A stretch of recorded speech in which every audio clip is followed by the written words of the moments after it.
बिस्मिल्लाहिर्रहमानिर्रहीम। अस्सलाम वालेकुम। मैं हूं आबिद अजीज़ और आज मैं डिस्कस करने जा रहा हूं बायोप्लास्टिन नंबर 1 होम्योपैथिक मेडिसिन है। ये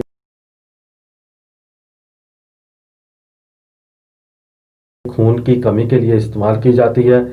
इसकी कंपोजिशन में जो बायोकेमिक साल्ट शामिल किए गए हैं उसमें calcarea phosphoricum 3x, ferrum phosphoricum 3x, natrum muriaticum 6x और काली फास्फोरिकम 3x। ये इक्वली 25 mg तक इसमें शामिल है। बायोप्लास्टिन नंबर 1 गैर मतवाजन ग़िज़ा का इस्तेमाल और गैर सेहतमंद माहौल में रहायश खून की कमी का सबब बनते हैं। खून की कमी और खून ज़ायल हो जाने की वजह से जल्दी सेल कमज़ोर हो जाते हैं। यरकान, इख्तिलाज कल्ब, राशा, असाबी कमज़ोरी के आसार नुमाया नज़र आते हैं। यह दवा खून की कमी को पूरा करती है और ज़िमनी असरात से पैदा होने वाले अमराज का एक मुस्तकिल और मुफीद इलाज है।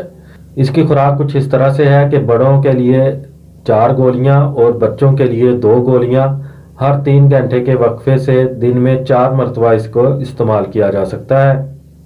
उम्मीद करता हूं कि ये वीडियो आपको अच्छी लगी होगी। अगर आप मज़ीद बायो कम्बिनेशन के बारे में जानना चाहते हैं तो मेरी रिक्वेस्ट है कि इस चैनल को सब्सक्राइब कर लें। नेक्स्ट वीडियो तक मुझे दें इजाज़त। अल्लाह हाफिज़।